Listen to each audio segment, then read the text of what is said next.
Good morning, dear friends. Can hear me okay, it looks like. Hello to those of you joining us on Facebook and YouTube. There may be a significant improvement in your experience on Facebook tomorrow, in that I've learned how to broadcast, I think, directly to Zoom and Facebook from the same computer. So tune in tomorrow and we'll see if that works. Best not to count one's technological chickens quite before they hatch, but I wanted to let you know. Hello, dear friends in Zoom. I'm Robert Beatty, and this is the Buddha Broadcasting Network from from my backyard in eastern Beaverton. It's actually in unincorporated Multnomah County, whatever that means. But our kids go to the Beaverton School District. So here we are. Can you hear the rain on Zoom? Yeah, it's not raining hard. I hope it does, because it's wonderful in here when it rains hard. It's a pretty new tent and it's very waterproof. But I love that rain sound. It's pretty strange, isn't it, that the rain, strange, it's the miracle of life on earth. This water that's hitting my tent was a day ago, or maybe 2 days ago, the Pacific Ocean. And the sun heats it up and then it transfers it all over the place. It's quite a remarkable thing. So, a poem. My class on the Dhammapada begins this evening, and the registration will close at noon. This is a little sample from category 5, The Fool, 60, 61, 62. Night is long for one lying awake. 7 miles is long for one exhausted. Samsara is long for fools, ignorant of the Dharma. Samsara is the wheel of birth and death. If while on your way you meet no one your equal or better, steadily continue on your way alone. There is no fellowship with fools. A fool suffers thinking, I have children, I have wealth. Oneself is not even one's own. How then are children? How then is wealth one's own? A fool, conscious of her foolishness, is to that extent wise. But a fool who considers himself wise is the one to be called a fool. A fool associated with a sage, even if for a lifetime, will no more perceive the Dharma than a spoon will perceive the taste of soup. A discerning person who associates with a sage, even if for a brief moment, will quickly perceive the Dharma, as the tongue perceives the taste of soup. Fools with no sense go about as their own enemies, doing evil deeds that bear bitter fruit. No deed is good that one regrets having done, that results in weeping and a tear-streaked face. A deed is good that one doesn't regret having done, that results in joy and delight.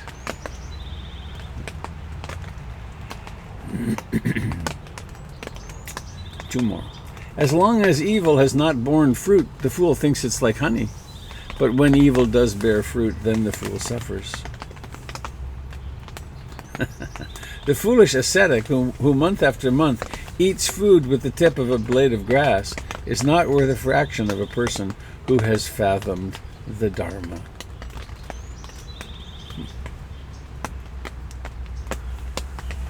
So starting tonight, an an 8-session gathering on Zoom. We'll be looking at 2 different translations of the Dhammapada. And meditating and contemplating the importance of our meditation practice. So refuge in the Buddha, the Dharma, and the Sangha. There we go. I take refuge in being awake. In this moment, notice the mystery that your body exists and you know it. How do you do that? You know it. In a way, it exists inside your knowing. It exists inside consciousness. If you can hear these little, you can hear the guitar, I guess that'd be stronger even than the raindrops. Notice how this sound comes out of nowhere. Where does it exist? Is it out here? Is it way over here in Beaverton, Oregon? Or is it in you? I take refuge in the Buddha. I take refuge in the Dharma, the way things actually are, impermanent among other things. And I take refuge in the Sangha, the community of practice.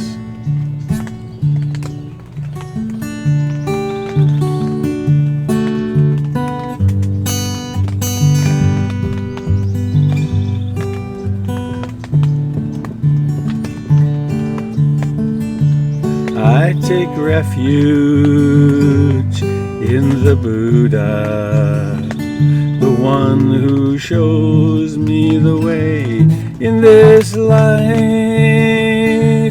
Namo Buddhaya, Namo Buddhaya, Namo Buddhaya.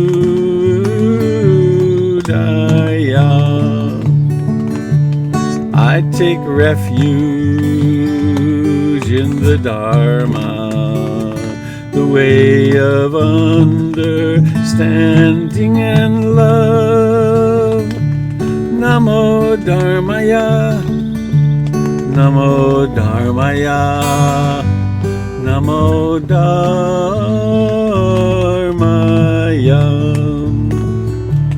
I take refuge in the Sangha, the community of mindful harmony. Namo Sanghaya, Namo Sanghaya, Namo Sanghaya.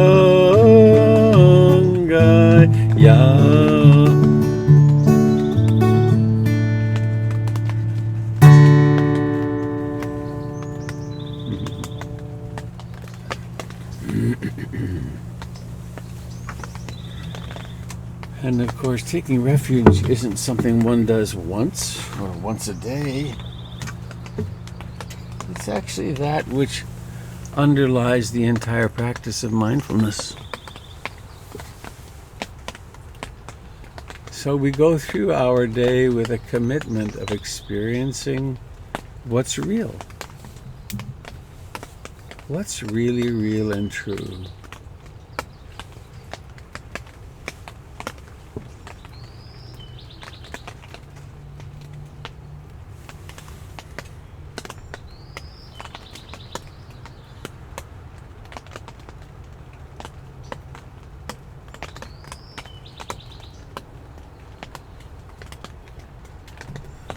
Lest I have sown some confusion, the class tonight is at 7 p.m. Pacific Standard Time. Seems funny. Will it happen? It's in the future. I hope it happens. I've been getting ready for it for a long time. But we never know, do we? This time of COVID-19 points out to us that all the predictions that we make, all the plans, can be helpful. but they are aspirations, they are intentions. So for now, let us turn our intention toward being here.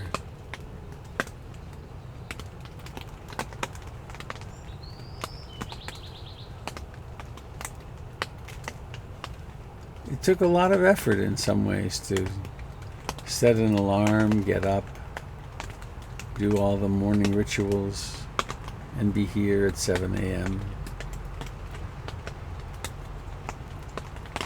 And now we're here.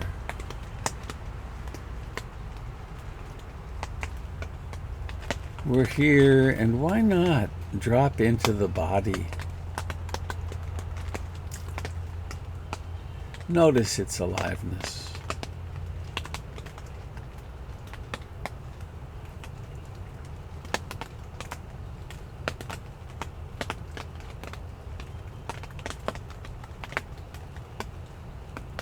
Notice the life in the face,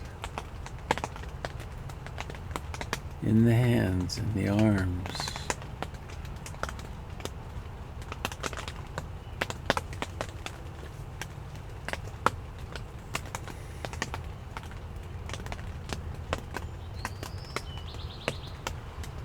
Notice the contact, the pressure of the body against the cushion or the floor.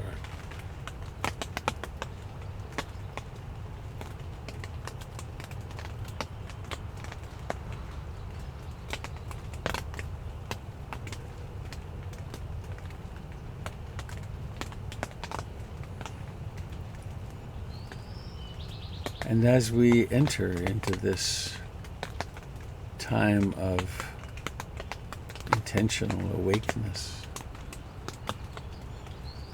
take a moment for gratitude.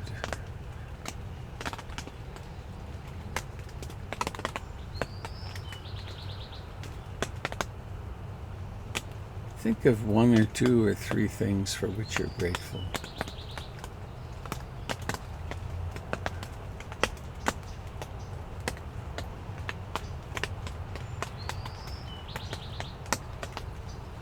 Rain will keep my garden happy.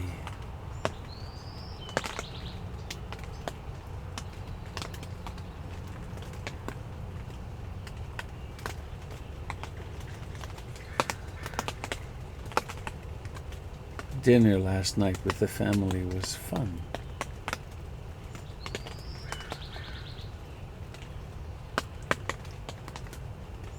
I could walk this morning when I woke up.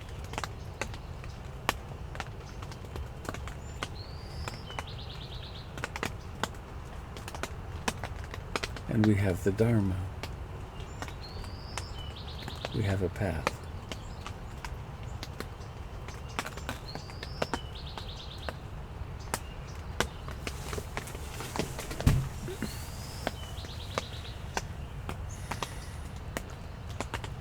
And so we settle in, coming home to breathing.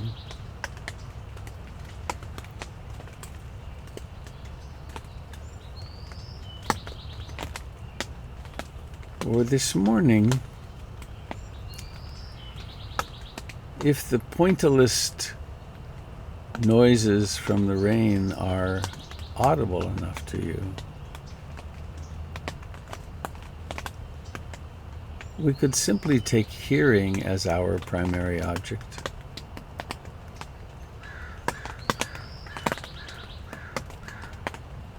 Sounds appear out of no-thingness, non-existence, and then disappear.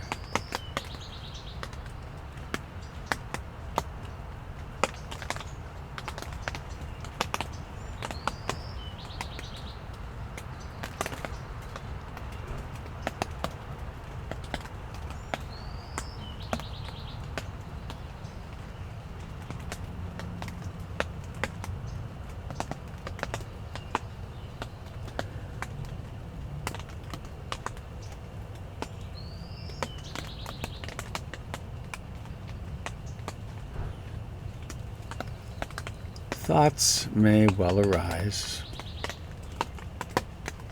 Emotions may arise.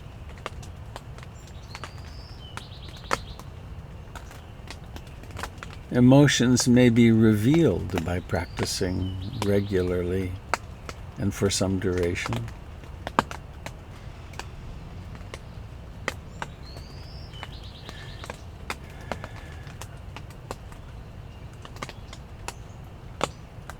One thing we know, however, is that once we take our seat,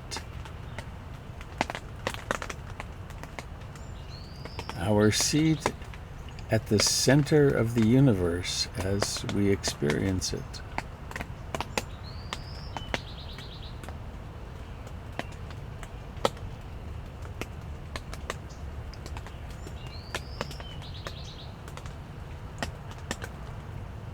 we can increasingly find that still point around which everything happens.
This moment is precisely like this, as it is.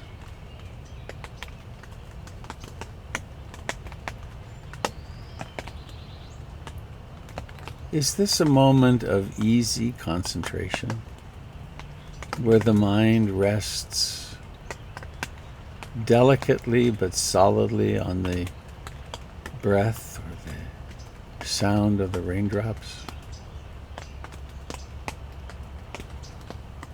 Or is this a moment when the mind is pulled into trance states, the state of desire or wanting, or the state of not wanting or disliking, aversion?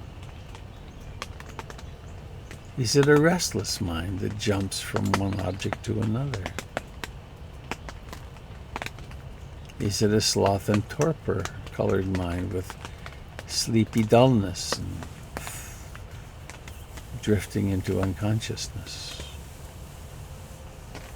Is it a doubting mind? Wonders what it's doing here. Is it a mind with emotion?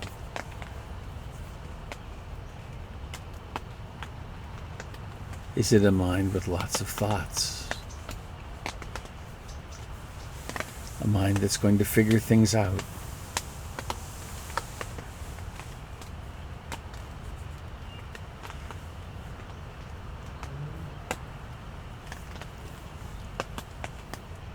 ever so lovingly, allow yourself to rest back into the present moment. And see all these experiences for what they are. Transient, ephemeral, impersonal.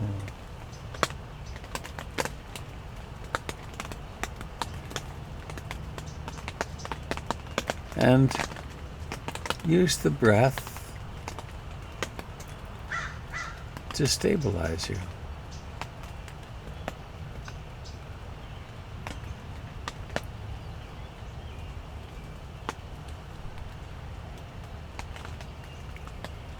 If you want more stability, concentration, you could add on the in-breath, in, on the out-breath, out, out.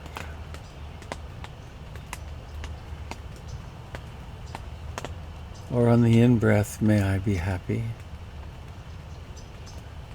On the out-breath, may all beings be happy.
A flock of geese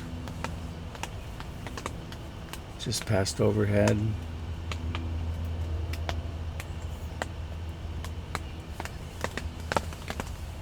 We are part of them. They are part of us. We come out of the earth. We live our lifetime and then we go back to the earth. From Alan Watts, this feeling of being lonely and very temporary visitors in the universe is in flat contradiction to everything known about humans and all other living organisms in the sciences. We do not come into this world, we come out of it, as leaves come from a tree. As the ocean waves, the universe peoples. Every individual is an expression of the whole realm of nature, a unique action of the total universe.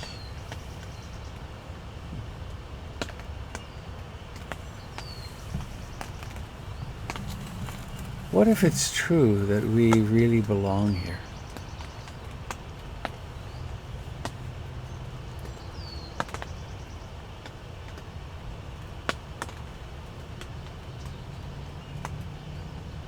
That we are one living process.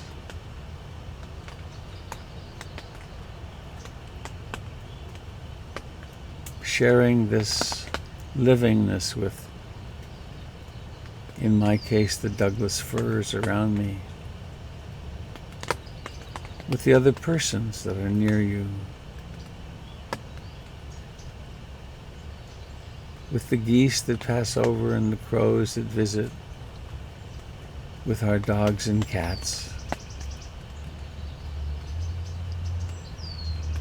Let us open our hearts and our deepest wishes for awakening to those near and dear to us.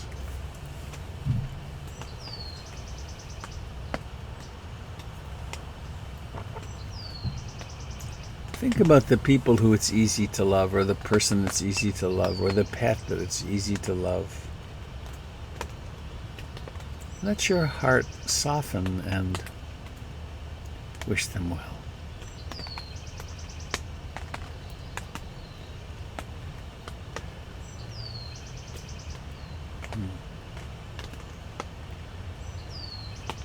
Each day I spend some time with my 14-year-old dog, who's still in good health, but his transience is more apparent to me now. So I always make time to love him up a little bit.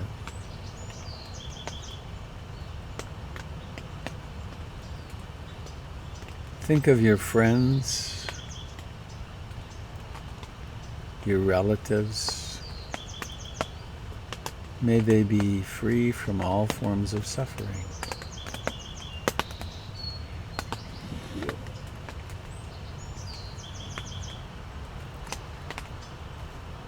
Perhaps think of everyone who's on this broadcast this morning. It's certainly over 100 people. Wish all of us well. Everyone who's here has a longing to be more loving, more compassionate, more aware, and to be free from suffering.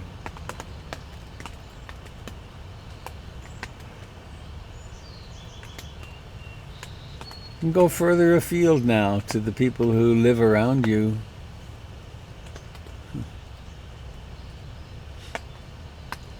Strange way to live. I don't know most of the people who live within 100 yards. But I do know this, that they long to be loved, and they long to be safe, and they long to be cared about, cared for.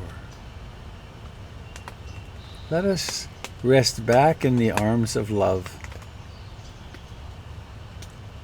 Think kind thoughts. Maybe imagine a golden light or a warm energy flowing to the people around you. And then onwards out into the world, to the north.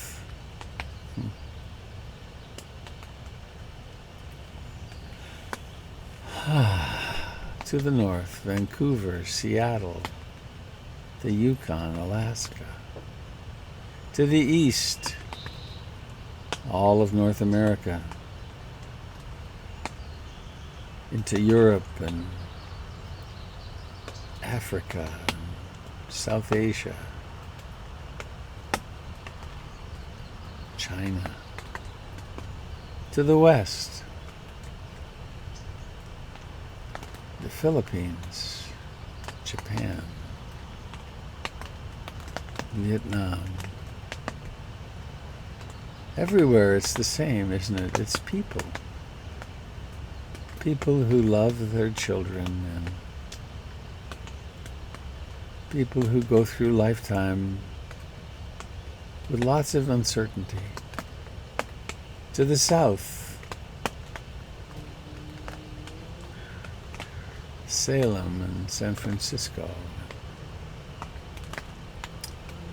LA and Mexico and Ecuador, Chile, and in all directions on this planet, to the people in Australia and New Zealand and Micronesia, and including ourselves as we are beings of the air, the earth, and the waters. Rest back in your livingness, in your aliveness as so many things. So many beings, born, living, passing away.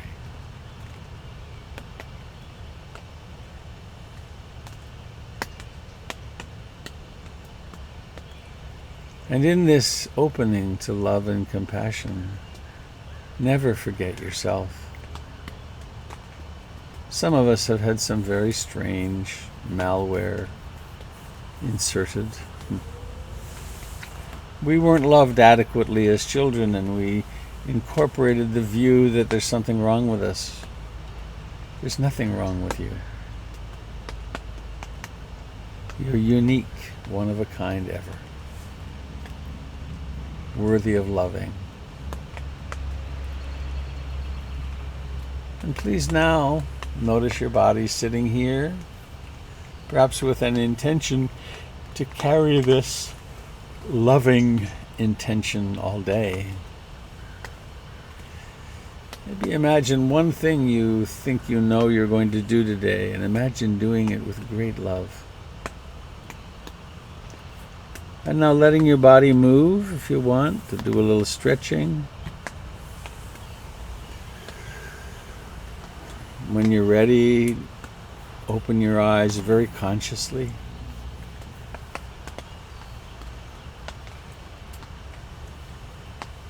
How to be conscious of opening the eyes? Well, notice the intention. Don't let them open unconsciously. Notice the intention and then operationalize the intention. And then there will be seeing. The mysterious seeing consciousness that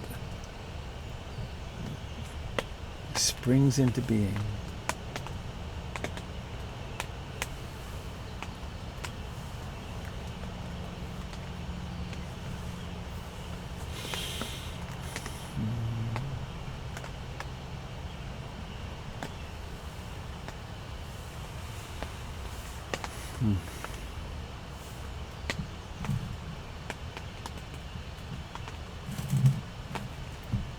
There's some marshlands around here.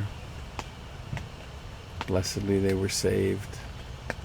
And quite a few geese and ducks. I have always great delight when the geese go over. I remember my father, now long deceased, more than 20 years, that whenever the geese would come over our home in Montreal, he would run outside. He would run outside and he would yell in the house before he left, "Honkers! Honkers!" And we'd go outside often. There were big flocks then and there. One time at Hollyhock teaching, I had everybody come outside to do a sunrise meditation. Over the ocean, sun was coming up, and a flock of thousands of geese came in. It was, and that morning, quite an interesting thing. I had a poem ready to begin the morning, and Mary Oliver's poem, Wild Geese, insisted on being the poem of the morning. And then it was just oceans. It was astounding, really quite something. The great living, our mother, in the form of geese. So, connecting with the natural world. Connecting, it's funny, we make it as though it's outside there. We are the natural world. Our struggles are the natural world, our crazinesses are the natural world, and our awakening is the natural world. It is natural for us to become aware and to become more conscious of our actions and to be kind to each other, increasingly. So I want to open up to the sharing component of this. And before that, I will invite you to become conscious, intentionally conscious, of your acts of generosity. That a spiritual practice, a spiritual life, has three legs. One is generosity, another is training the mind, and the third one is moral and ethical behavior. So if we're taking care of acting skillfully and more skillfully in our lives, that helps clarify the heart and mind. And then if we're meditating, that does it, and so does the act of generosity. So the primary act of generosity that we all have the capacity for is to take care of our own consciousness and to really to make our spiritual journey the center of our lives, and to give yourself time every day, which you are if you're on this broadcast. But give yourself another time, another half an hour or an hour to sit or to work mindfully. And in that's the single most powerful thing that any of us can do for peace in the world, is to become peaceful inside. Because then we leave a wake behind us no matter what. But we can fix that wake, or we can make it a wake that is much more loving and compassionate. And if you're moved by these broadcasts and your desire to support PIMC, I invite you to go to the website and follow the links. Follow the link to this class if you want to do that.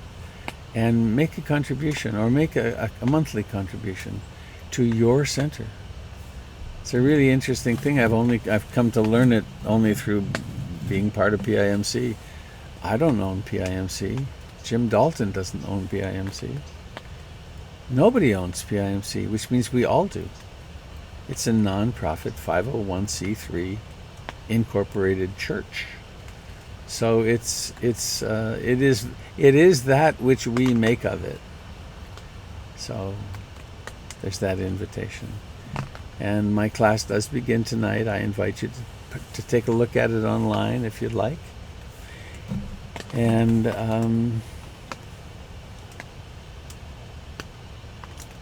I guess that's all. It's enough. So I'm very touched by your being here this morning. This mind has gone pretty quiet inside here, being together. So I invite you to speak if you wish, to bring your joys and sorrows, questions, if you'd like.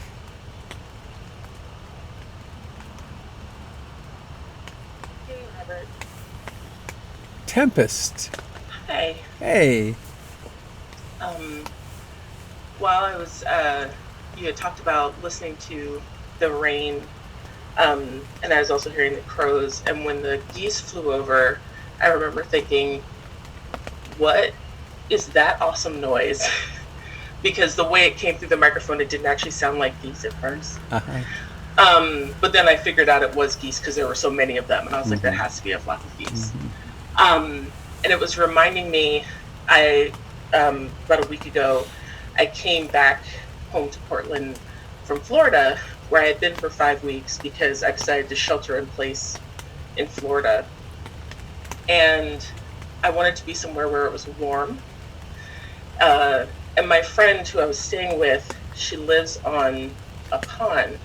And so the last 2 weeks I was there, I was getting up at like 6:30 in the morning and going and sitting on the pond and watching the sunrise, which was actually really wonderful, and meditating. And she has this amazing variety of birds that live in her area.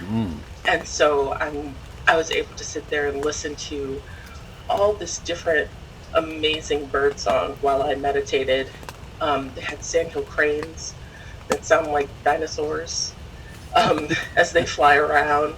And the crows there have a different accent. So they sound like they're quacking. It's a dialect. Yeah.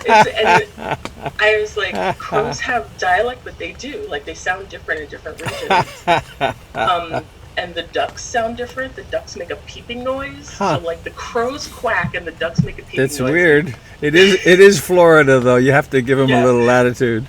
Yeah, everything is stranger down there. It's true. But it was so lovely to, like, have that experience of just, being in a place and listening to these birds and, like, waiting for the sun to come up.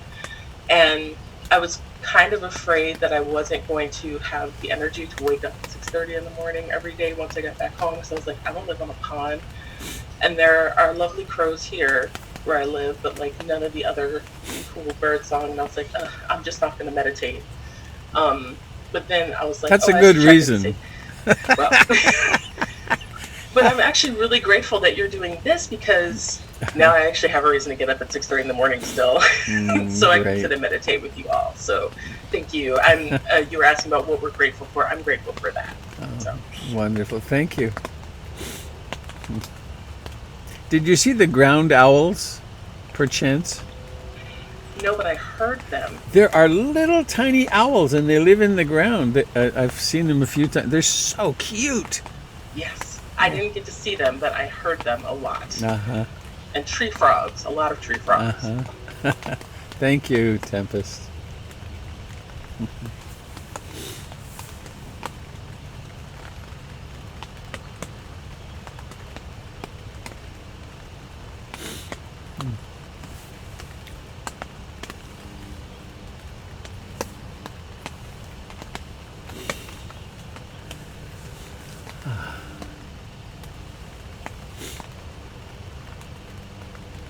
Robert. It's Trisha. Trisha, hello. Hello, how are you? Hi, I'm great right now. Nice to see you. Nice to see you too. I was struck by something you said right at the end in a way that I hadn't thought about before. Well, before I say this, first of all, I want to say when the geese went over, I couldn't tell if it was geese outside my own window or geese coming through the speaker. How it was cool. really interesting, and I was glad that you had actually said something so that I could locate where the geese were. But anyway, what I was thinking about was after the meditation was over, you were mentioning how everything that we do during a day leaves a wake behind us. Mm-hmm. And then you said something about being awake. And it never occurred to me that when I'm awake, that I am leaving a wake behind me. I'd never put those two together. Mm-hmm. And I thought that was really interesting. That every moment that I am awake, I'm leaving a wake. So, lovely. Thank you.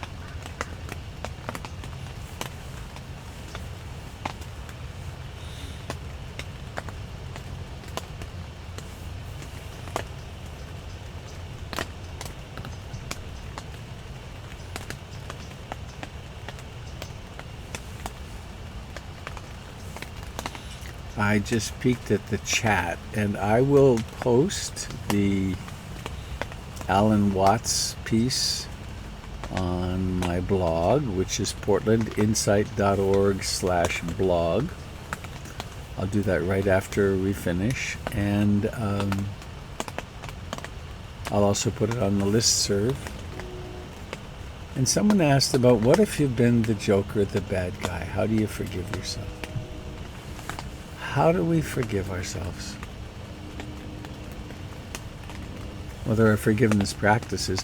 I'll post a link to a forgiveness practice. And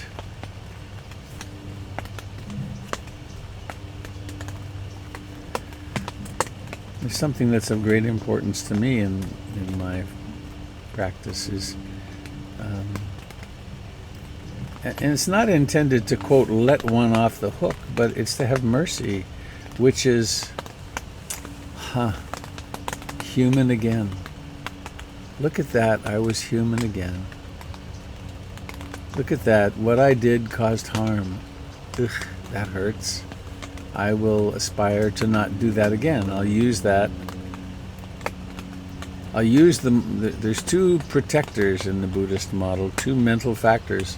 One is moral shame, and the other is moral dread. They're called hiri and otopa. Hiri, otopa. And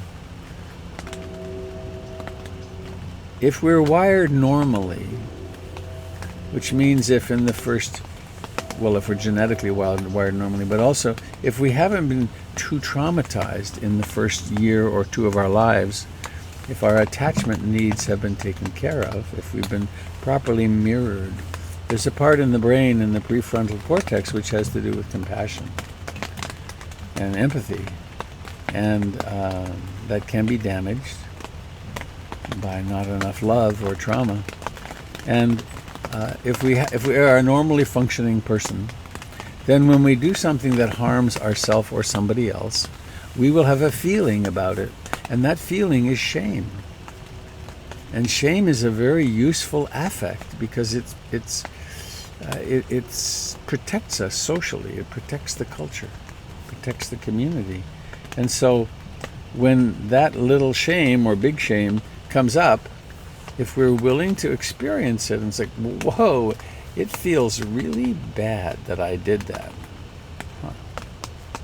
And then we make a kind of, we don't have to do it consciously, even though consciousness helps, which is to say, well, I don't want to do that again. And next time the circumstances come along when you could do that same behavior again, a feeling, a premonition arises, which is called moral dread. It's like, whoa, I'd sure like to do this or say this or whatever. I'd like to act this, but I'm not going to because I don't want to feel that shame again. So these are known as the protectors, and the more awake we become, the more active they become. And so, as Ruth Denison put it so beautifully, darling, you can no longer get away with yourself. That there are those unskillful actions that one can do, but we wind up not doing them. And then around forgiveness, I'll just recommend you to take a look at the video that I will post on forgiveness practice.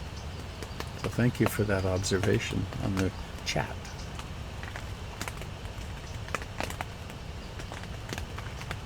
Good morning, Robert. Galen, Hi. I think. Hi. Thank you for being here this morning. I'm glad to be here this morning. Well, I just wanted to share that because I'm spending so much time alone, I'm noticing this sense of otherworldliness that only happened once. I can connect it to a meditation week that was a silent meditation I did up at a retreat. And no one was allowed to communicate with each other by any means at all. So I came out of there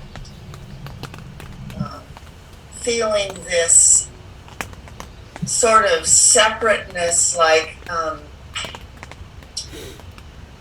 it's kind of like, the world was like a movie that you're watching, rather than a participant. And it went away quite quickly.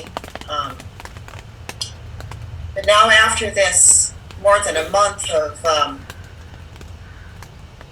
just spending more time alone, I talk to people on the phone, and I engage.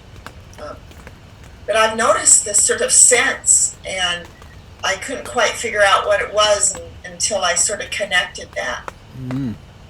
Do you have anything to reflect on about my little story? Mm. It doesn't sound like a little story. It sounds like a very important story for many of us.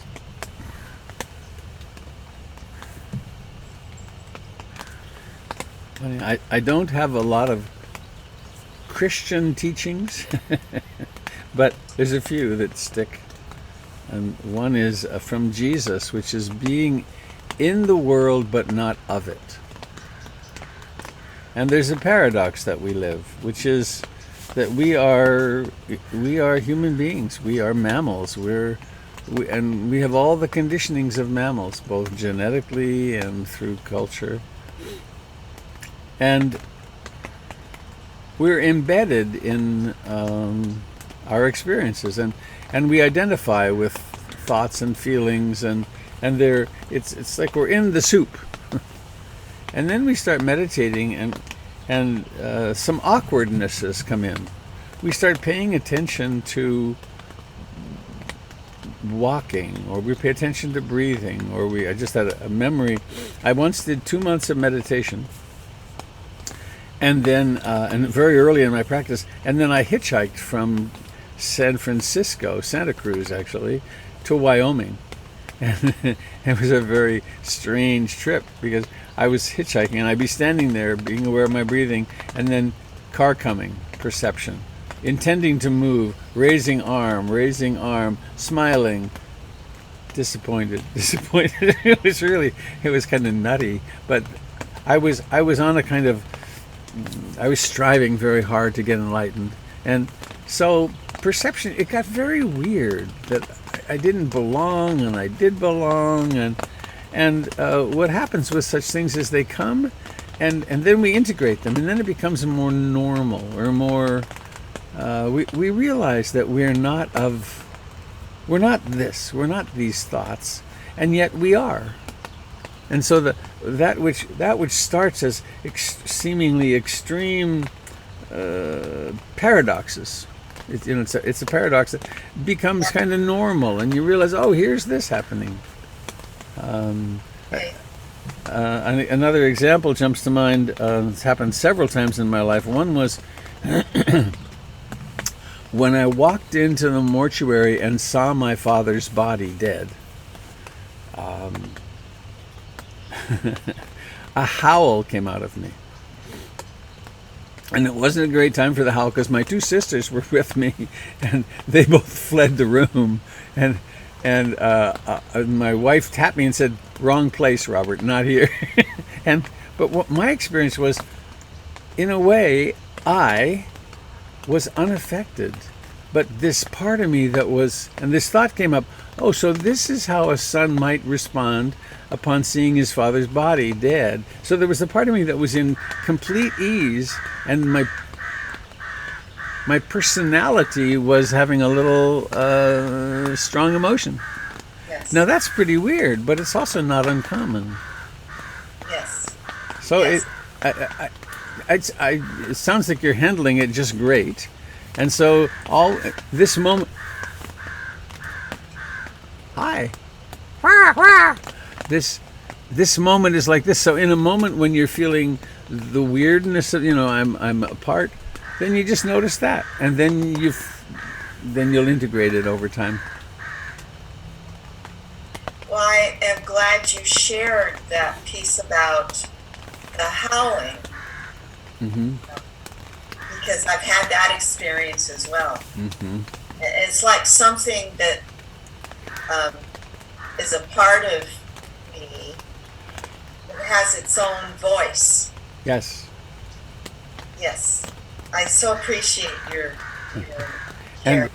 and who we are is that which knows. And Yeah. it's not colored or affected by any experience. It is not an emotional state. It is simply that which is awake. And that's the refuge in the Buddha. Yes, thank you so very You're much. most welcome.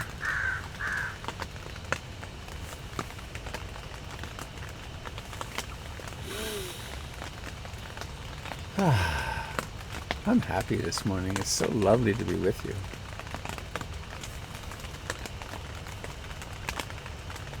Thank you.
So in just a little while, we'll part from one another. And I'd like to invite you to make a commitment today to be mindful in every activity.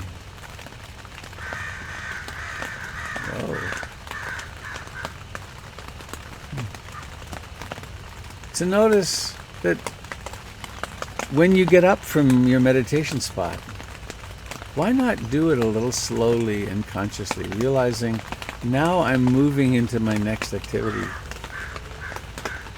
As you do the dishes, slow down and do the dishes. Be present with the dishes.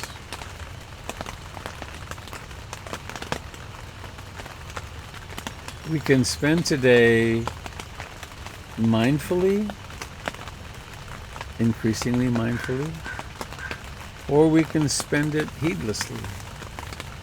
And no doubt, we wax and wane into both. But our intention is to increase the moments of mindfulness, which then increases our capacity to be, it increases our capacity to be loving, for sure. So, is there anybody sitting on something that you'd like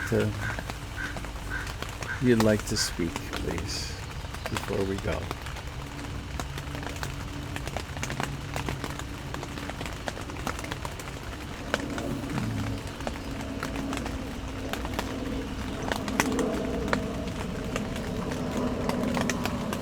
Can you hear that?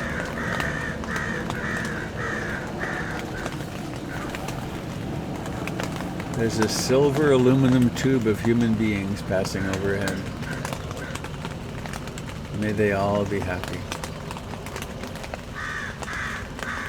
What does that mean, may they all be happy? May they all remember their true great nature. May they recognize the paradox of feeling everything and realizing that everything's just happening.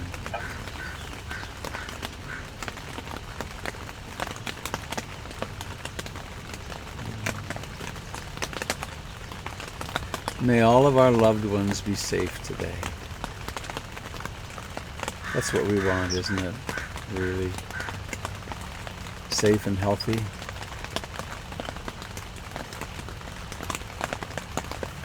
Okay, I'm going to unmute us and then let's sing our little song. Hang on.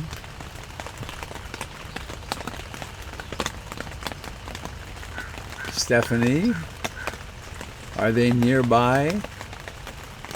How could they not be nearby?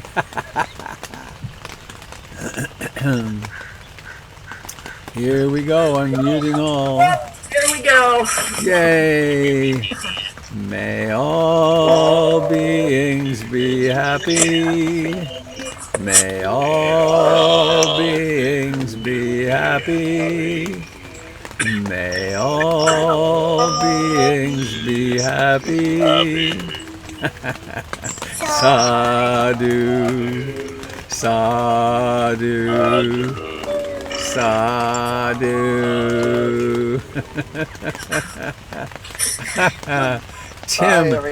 Tim, I love it when your baritone comes through. Goodbye, all. Have a loving day. Yeah, you too. You as well. Bye, Russ. Please. Back at you.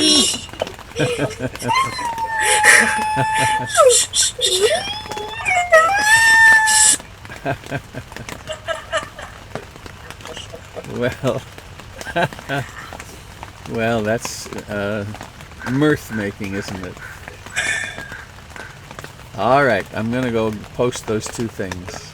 Thanks for being here this morning. Nice to see you, Jimbo. Bye-bye. Bye. Bye-bye. Hello, Russell. Robert. Bye, Jim. Hello, Allison. Bye, Allison. And Steve Burkhardt. Hey, nice to see you. You too. I'm glad you're still on the planet. Yeah. All right, bye all. Goodbye, Maria Cristina. Hi. Goodbye. And Lorraine and Sherry. Huh. What a nice thing to do together, having a little party in the morning. Bye-bye. Oop.